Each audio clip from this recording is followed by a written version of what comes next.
తాకట్లో ఉన్న బంగారాన్ని విడిపించి ఆ రోజున మార్కెట్ ధర కట్టి మిగిలిన డబ్బును మీకు అందిస్తుంది కొమ్మూరి గోల్డ్.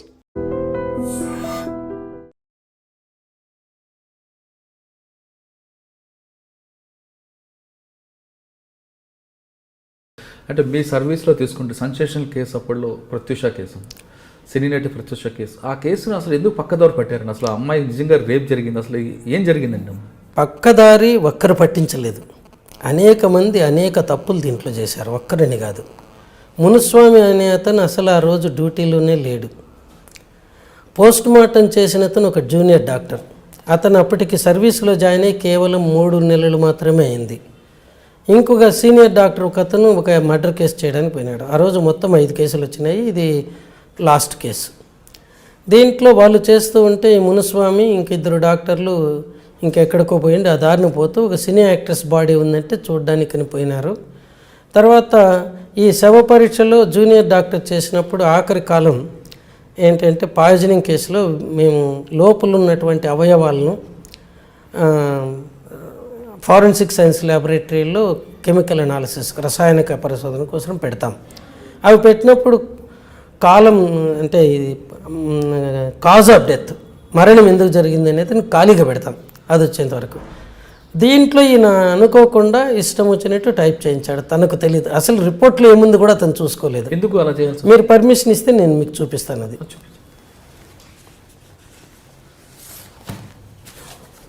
అంటే అతనికి ఎందుకు అనేది ఏం లేదండి, తనకు సబ్జెక్ట్ మీద పటుత్వం లేదు. అంటే అప్పుడు తర్వాత ఇవి చదువుకోవటం కూడా రాదు. దీంట్లో ఏముంది కూడా చూసుకోలేదు. ఈ రిపోర్ట్లో రిపోర్ట్లో వాళ్ళు ఇచ్చింది ఈ కాలం ఖాళీగా పెట్టారు. ఈ ఖాళీగా పెట్టిన కాలాన్ని ప్రెజర్ ఓవర్ ద నెక్, మెడ పిసికారు. యాస్ఫిక్సియా డ్యూ టు మాన్యువల్ స్ట్రాంగులేషన్, గొంతు పిసికి చంపారు, అది దాని అర్థం. However విజరా preserved for chemical analysis to detect poison if any. అయితే లోపల ఆర్గాన్స్, బాడీ శవ ఆర్గాన్స్ రసాయనిక పరిశీలన కోసం పెట్టాము. Semen collected from vagina for grouping and DNA finger printing అని రాశాడు. అక్కడ ఉండేది సెమెనా వెజైనల్ సెక్రెషన్స్ అని ఎవరు చెప్పలేరు. అది ల్యాబొరేటరీలో పరిశోధన చేస్తే కానీ చెప్పలేరు. అటువంటిది ఇది రాశాడు ఈయన. ఇక్కడ ఒకరికంటే ఎక్కువ మంది ఆమె మీద అత్యాచారం జరిపినట్టుగా వచ్చింది. ఇక్కడ జెనిటల్ ఆర్గాన్స్కు ఎదురుగుండా uterus normal in size, empty, ovaries normal, nothing particular అని రాశారు. సో ఈ శవ పరీక్ష నివేదికలో ఎక్కడ కానీ ఆమె మీద మానభంగం జరిగినట్టు లేదు. కానీ ఆ ఒంటి మీద గాయాలు ఉన్నాయని, ఈ గాయాలన్నీ కూడా ఈ వీళ్ళు చేసినటువంటి థెరపటిక్ ఇంజరీస్ అని అంటారు. ఒక చిన్న గాయం ఇక్కడ ఉంటుంది, అది కూడా మీరు నేను చూపిస్తాను కావాలంటే. ఈ దీంట్లోనే ఉన్నాయి ఫోటోలో. ఈ గాయం ఇక్కడ ఉండేది ఇది ఏంటంటే ముక్కు నుంచి ఒక ట్యూబు మన పొట్టలోకి పెడతారు జీర్ణాశయంలోకి, ఏదన్నా యాస్పిరేట్ చేయడానికి కానీ లేకపోతే మందులు పోయడానికి కానీ. అది ఇక్కడ పెట్టినప్పుడు అది ఒక స్థలంలో ఉండాలని చెప్పి దాన్ని ఇట్లా ప్లాస్టర్ వేస్తాం. ఆ ప్లాస్టర్ తీస్తే ఎర్రగా అనిపిస్తుంది మనకు కూడా ఎక్కడన్నా. ఆ ఎరుపుదనాన్ని ఈ జూనియర్ డాక్టర్ రాసినప్పుడు ఏమి రాయాలో కూడా ఆయనకు తెలియకుండా 1.5 into 2.5 సెంటీమీటర్స్ అబ్రేజన్ అని రాసినాడు. అబ్రేజన్ అంటే స్కిన్, చర్మ పైపర్ గోక్కుపోవటం, కేవలం రెడ్గా ఉండేదాన్ని. ఇంకొకటి ఇంట్యుబేషన్ అంటారు. అంటే ఇక్కడ ఒక ట్యూబ్ను మన శ్వాసనాళంలోకి పంపుతారు గాలి పోవడానికి. దాన్ని ఇక్కడ ఉంచాలంటే దాని చుట్టూ ప్లాస్టర్ చుట్టి ఇట్లా తీసుకొని వచ్చి ఇక్కడ అంటిస్తారు ప్లాస్టర్ను. అంటే ఒక పక్కన తీసుకొని వచ్చి ఇట్లా పెట్టినప్పుడు చిన్న డాట్స్గా ఒక గీతలాగా పడింది, అది కూడా ఇంటరప్టెడ్. దాన్ని ఒక ఇంజరీగా తను 5 సెంటీమీటర్స్ విలో అది రాసినాడు పెద్దగా. రెండోది 4 సెంటీమీటర్స్ పొడవుతో అది ఉంది నెస్ గాయం. అంటే పొట్ట మీద కూడా గాయాలు ఉన్నాయి. ఇంకా చెప్తాను ఇది కూడా. ఇంకా ఒకటేమో జిగులార్ వీన్ అని, అంటే ఇది మెదడు నుంచి తల నుంచి శుభ్రం చేయడానికి రక్తాన్ని గుండెకు కుడివైపుకు తీసుకొని వస్తుంది, చెడు రక్తాన్ని. దాన్ని జిగులార్ వీన్ అంటారు. ఆ వీన్ ద్వారా వీళ్ళు పైప్ పంపాలనుకున్నారు. దాన్ని వీనస్ లైనింగ్ అంటారు, సెంట్రల్ వీనస్ లైనింగ్ అని. దానికోసం ఏం చేస్తారంటే ఇక్కడ ఒక చిన్న ఘాటు పెడతారు, 1 సెంటీమీటర్ పొడవు. అది పెట్టి ఆ వీన్ తీసి దాంట్లోకి ఈ నీడిల్ గుచ్చుతారు. మనకు మామూలుగా ఇక్కడ చేసేటివి. అప్పటికే ఆమెకు మొత్తం కొద్ది తెలివి తప్పి ఇవన్నీ కూడా ప్రెజర్ తగ్గిపోవడంతో ఈ పని చేశారు. మామూలుగా అయితే ఆసుపత్రులు ఇక్కడ వస్తారో లేకపోతే ఇక్కడికి వస్తుంటారు. అది ఇక్కడ వీళ్ళు సెంట్రల్ వీనస్ లైనింగ్ అని ఇది చేశారు. అది చేసేటప్పుడు జుగులార్ వీన్ పక్కనే కెరోటిడ్ ఆర్టరీ ధమని, అది మెదడుకు తలకు మంచి రక్తాన్ని సప్లై చేస్తుంది. అది కానీ పొరపాటును కానీ దెబ్బ తగిలితే మనిషి వెంటనే చనిపోతారు, అంటే ఇంకా మెడికల్ నెగ్లిజెన్స్ కింద. దాన్ని పక్కకు నెట్టడానికి ఇలా వేలుతో అన్నాడు. ఇది రెడ్గా అయింది. ఈ రెండింటిని అబ్రేజన్స్ అన్నారు.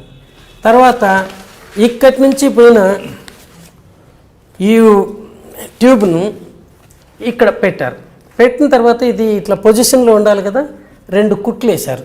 జస్ట్ ఇలా అంతే, మామూలుగా ఇట్లా వేసినట్టు దారంతో ఇట్లా కట్టేయడానికి. ఆ రెండింటినీ కూడా ఈయన అబ్రేజన్స్ అనుకున్నాడు. సో ఇక్కడ అయింది ఇదొకటి, ఇవి రెండు 6 అయినాయి. ఇంకా ఇక్కడ డ్రెస్సింగ్ పెడతారు. డ్రెస్సింగ్ పెట్టిన తర్వాత ఒక ప్లస్ లాగా టేప్ వేస్తారు.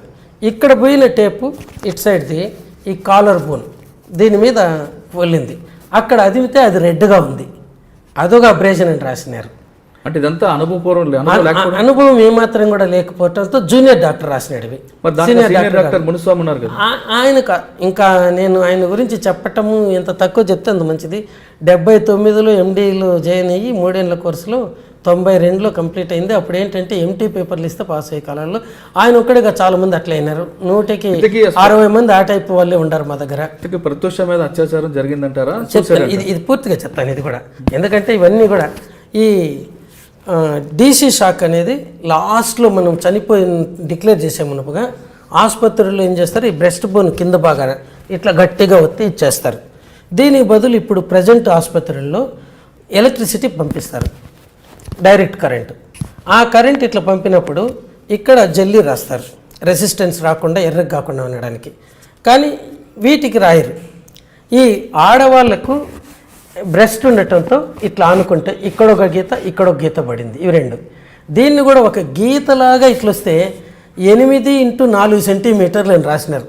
అంటే 8 సెంటీమీటర్లు పొడవు, 4 సెంటీమీటర్లు వెడల్పు, రెడ్గా ఒక గీత, అది అబ్రేజన్ కూడా కాదు.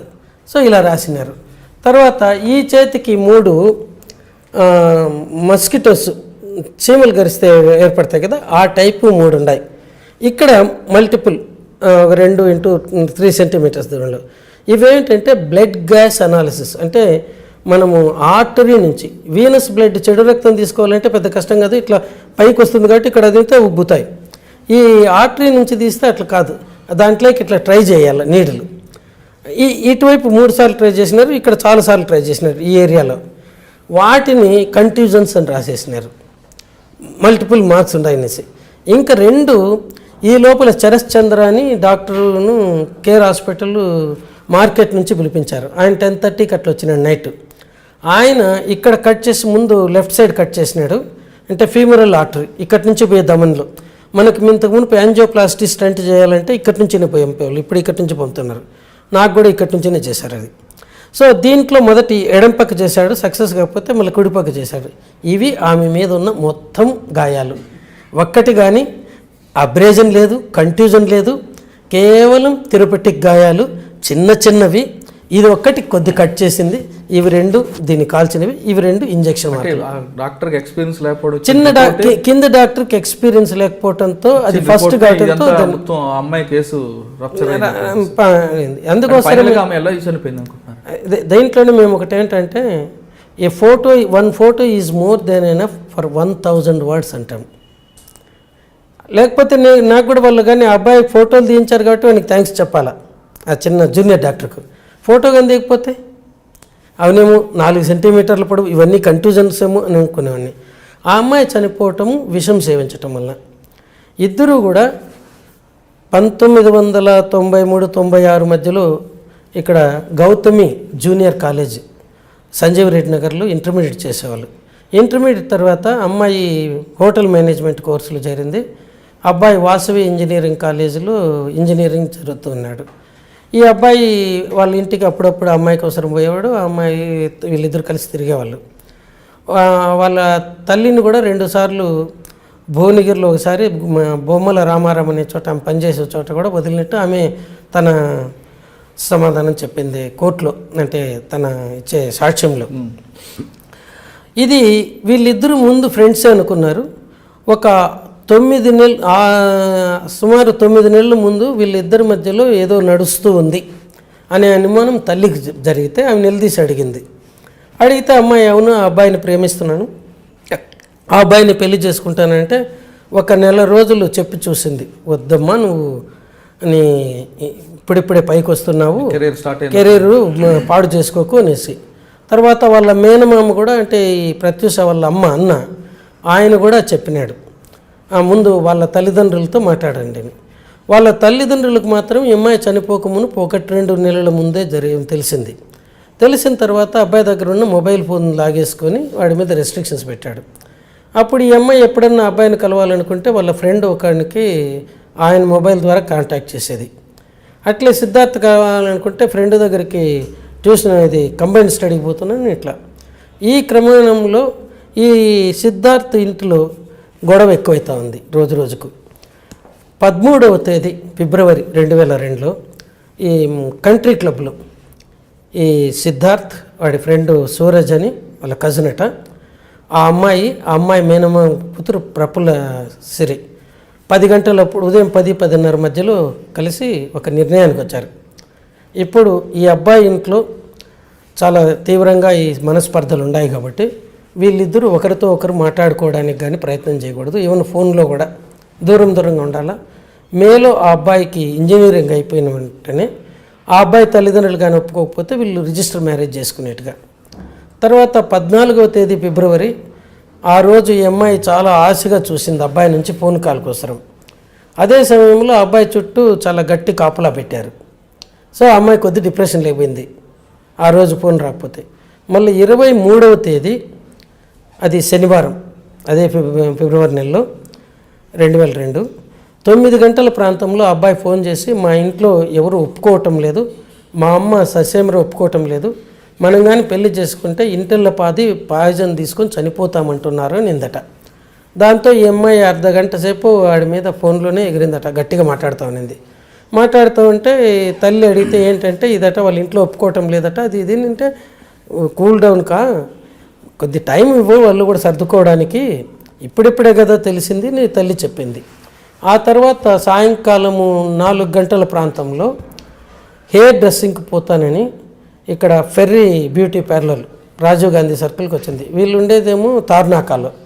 ఆ మరుసటి రోజు ఆదివారం రోజు ఈమె బెంగళూరు పోవాల్సి ఉన్నింది ఒక సినిమా షూటింగ్ కోసం.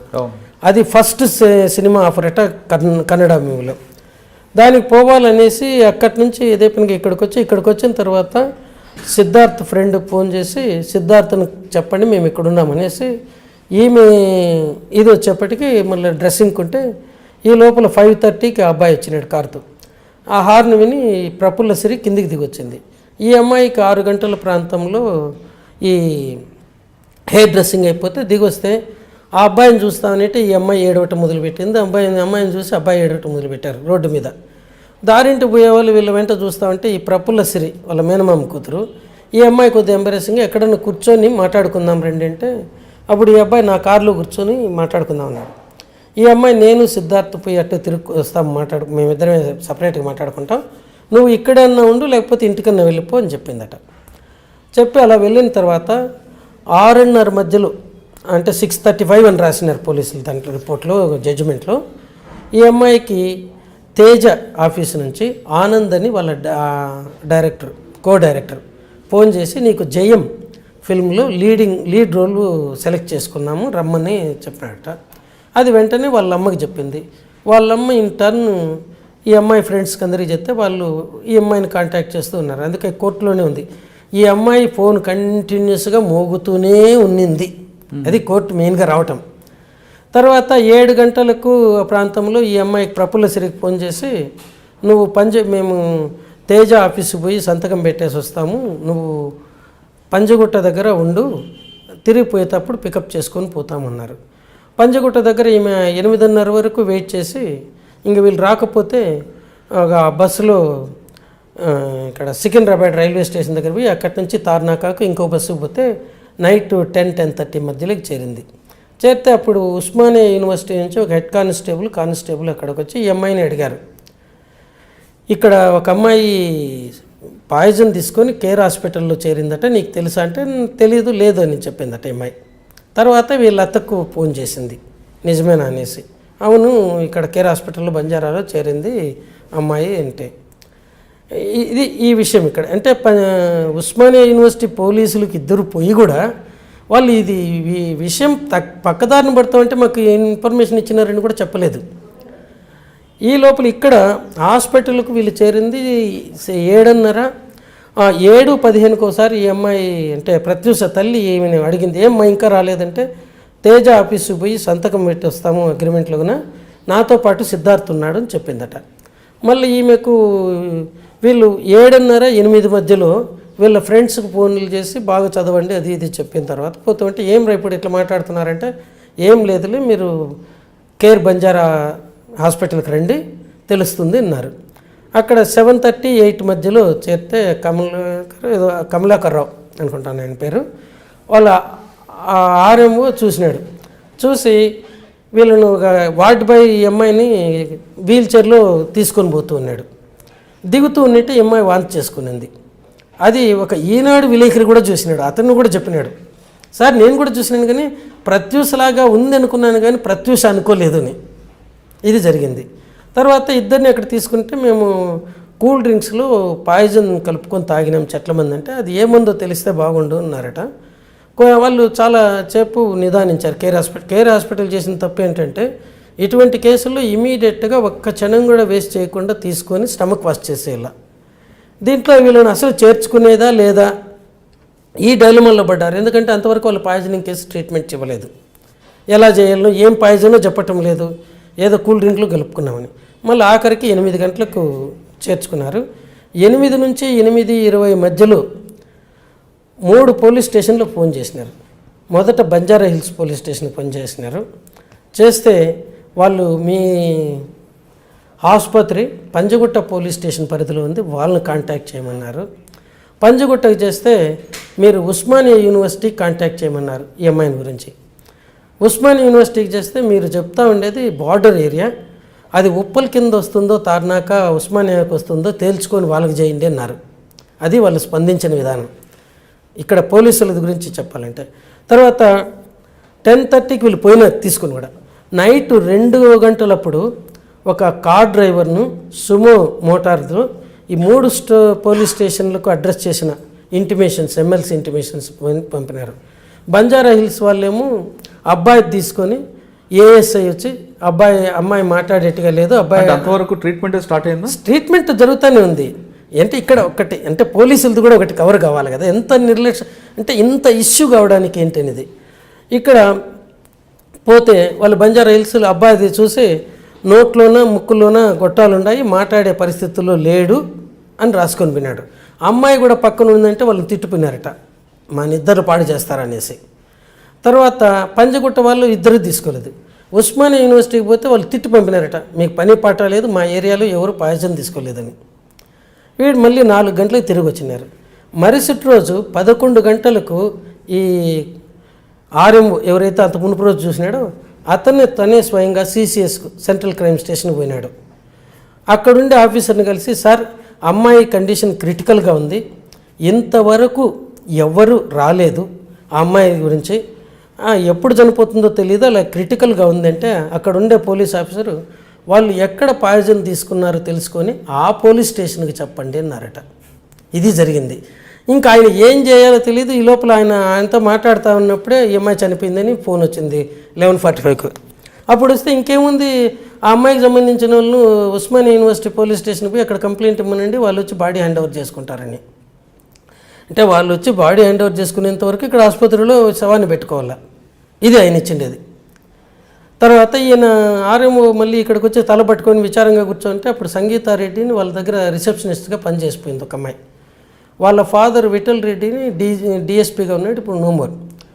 ఆ అమ్మాయి తన ఫాదర్ ఫ్రెండ్ జగన్నాథరావు అని ఒక అడిషనల్ ఎస్పీ ఆయనకు ఫోన్ చేసింది. సార్ ఇట్లా ఉంది ప్రాబ్లం అంటే ఆయన పంజగుట్ట పోలీసులకు ఫోన్ చేస్తే వాళ్ళు వచ్చి వాళ్ళ దగ్గర నుంచి రిక్విజిషన్ తీసుకొని కేసు రిజిస్టర్ చేసుకొని శవాన్ని తీసుకెళ్ళి ఇక్కడ నిమ్స్లో పెట్టారు. ఇది కేసు దీంట్లో జరిగింది. పోలీసులు దీని గురించే కోర్టు జడ్జిమెంట్లో it is the supine indifferent attitude of the police అన్నారు. ఇది ఇక్కడ జరిగింది. ఇంకా ఈ బట్టలది ఒకటి ఉంది దీంట్లో. ఈ తల్లికి ఎప్పుడైతే ఈ అమ్మాయి ఇచ్చిన అడ్రస్ ప్రకారమే ఈ అమ్మాయిని ఐసీసీయూలో చేర్చారు, ఇంటెన్సివ్ కొరోనరీ కేర్ యూనిట్లో. అబ్బాయినేమో అక్యూట్ మెడికల్ కేర్ యూనిట్లో చేర్చారు. మళ్ళీ 10:30 తర్వాత అబ్బాయిని కూడా ఐసీసీయూలోకే చేర్చారు.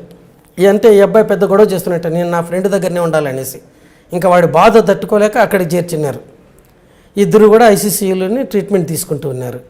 ఈ తల్లికి ఫోన్ చేసినప్పుడు 8 నుండి 8:20 మధ్యలో ఒక సపరేట్ డ్రెస్ తీసుకురండి అన్నారు. ఈ డ్రెస్ కూడా మేము అమ్మాయి దాంట్లో యూరిన్ మూత్రము తర్వాత ఇవన్నీ పోయింది, కొద్ది టైట్గా ఉంటే కట్ చేసి తీసేసాము, మీరు అమ్మాయికి వేయడానికి వేరే డ్రెస్ తీసుకురమని. అది డ్రెస్ విషయంలో. తర్వాత ఈ అమ్మాయి మూర్చలేకపోయిన తర్వాత మళ్ళీ రివైవ్ చేసినారు, ఇవన్నీ ట్రై చేస్తున్నారు. ఈ లోపల వీళ్ళకు ఈ ఆర్టీరియల్ లైనింగ్ ఇవ్వటం రాదు. చరస్ చంద్ర అని ఇంకో డాక్టర్, ఆయన పల్మనాలజిస్ట్, కేర్ హాస్పిటల్ బంజారా ఇది మార్కెట్ దగ్గర ఉంటాడు. అతన్ని పిలిపిస్తే ఈయన ఇది పెట్టాడు. ఇది జరిగింది. మళ్ళీ నెక్స్ట్ డే ఆ అమ్మాయి 11:45 చనిపోయింది. అంటే 14 గంటల 45 నిమిషాలు ఆసుపత్రిలో బ్రతికుంది. ఇవి జరిగింది. ఈ తల్లి కూడా ఒక స్టేట్మెంట్ 13వ తేదీ మార్చి 2002లో మీడియాకి ఇచ్చింది. నేను పోయిన వెంటనే వాళ్ళు నన్ను రానివ్వలేదు, ఒక అర్ధగంట టైం తీసుకొని మళ్ళీ రానిచ్చారు. అప్పుడు నేను వెళ్తే 7 మంది డాక్టర్లు అమ్మాయి చుట్టూ ఉన్నారు. వాళ్ళలో ఒక డాక్టరు హౌ ఆర్ యూ అంటే ఐఎమ్ ఓకే సార్ అనింది అనేసి. ఇది ఒక విలేకరి నిజంగానే అనిందంటే ఈ కన్నతల్లి అబద్ధం చెప్తున్నావా అనుకుంటామని సిగతమించింది. సో ఇక్కడ రేప్ చేసి గొంతు బిసికి చంపేస్తే తల్లి వచ్చిందని మళ్ళీ వెలుగులోకి వస్తుంది అనేసి ఇది ఇక్కడ జరిగింది. తర్వాత అమ్మాయి ఎందుకు చనిపోయింది, అబ్బాయి ఎందుకు చనిపోలేదు అనేది, ఇది మన శరీరం యొక్క కండరాలను బట్టి ఉంటుంది, ఎంత పెద్దగా ఉండేది. అబ్బాయిల్లో ఫ్యాట్ తక్కువ, కండరాలు ఎక్కువ ఉంటాయి. So per unit gram of టిష్యూకి పాయిజన్ పోయేది తగ్గుతుంది ఒకే మోతాదులో తీసుకుంటే. అమ్మాయిల్లో ఫ్యాట్ ఎక్కువగా ఉంటుంది, ఫ్యాట్కి పాయిజన్ పోదు, కండరాలకు మాత్రమే. అందులోనే వాళ్ళు కాస్త లీన్గా ఉంటారు. ఈ అమ్మాయి అందులో సినిమాలు యాక్ట్ చేస్తుంది కాబట్టి she has to maintain her size, దీనివల్ల ఇక్కడ పోతుంది. తర్వాత నేను అనాలిసిస్లో రిపోర్ట్ వీళ్ళని అడిగిన, నేను కన్వీనర్గా ఉన్నాను కమిటీలో. నాకు క్వాలిటేటివ్ కాదు క్వాంటిటేటివ్, క్వాలిటేటివ్ అంటే ఏం తీసుకున్నారని అట్లా కాదు, ఒక 100 గ్రాముల టిష్యూకు ఎంత పాయిజన్ ఉందో కావాలనేసి. స్టమక్ వాష్లో అడిగితే అమ్మాయిలు 100 మిల్లీలీటర్ల స్టమక్ వాష్ పొట్టలో ఉండే ఆహారంలో 2.9 మిల్లీగ్రాములు మాత్రమే ఉంది పాయిజన్. 100 మిల్లీలీటర్ల స్టమక్ కంటెంట్లో 2.9 మిల్లీలీటర్ల పాయిజన్ ఉంది. అబ్బాయిలో 4.1 మిల్లీమీటర్ ఉంది, మిల్లీలీటర్. అంటే ఇంత మిల్లీగ్రామ్ 4.1 మిల్లీగ్రామ్ అబ్బాయిలో ఉంది 100 లీటర్ల దీంట్లో, 100 మిల్లీలీటర్లో. ఈ అమ్మాయిలో 2.9. అంటే అబ్బాయి కంటే ఈ అమ్మాయి కంటే అబ్బాయిలో 1.2 మిల్లీగ్రాములు ప్రతి 100 మిల్లీలీటర్ల స్టమక్ కంటెంట్స్లో ఎక్కువగా ఉంది. దాన్ని బట్టి మనకు అర్థమయ్యేది ఏంటంటే అమ్మాయిలో పొట్టలో నుంచి అంటే స్టమక్లో ఉదరం దాంట్లో నుంచినే చాలా స్పీడ్గా రక్తంలోకి పాయిజన్ వెళ్ళిపోతుంది. వీడిలో ఆ స్పీడ్ లేదు, ఇది ఒక కారణం. దీనివల్ల అబ్బాయి బ్రతికి బయటపడ్డాడు. ఆ అబ్బాయి కూడా 2 రోజులు కంప్లీట్గా అపస్మారక స్థితిలో ఉన్నాడు, తర్వాత క్రమేపీ కోలుకున్నాడు. ఇది జరిగింది. తర్వాత టోటల్గా ఈ కేసు అంతా రాంగ్ ట్రాక్ ఉన్నప్పుడు, రాంగ్ ట్రాక్ ఇక్కడ కూడా కాదు, పోలీసులు కూడా పట్టించారు. అంటే ఈ ట్రాక్ నుండి మీ కమిటీ వచ్చిన తర్వాత మీరు దీన్ని ఒక ట్రాక్లో తీసుకొచ్చానంటారు. నిజం చెప్పాలంటే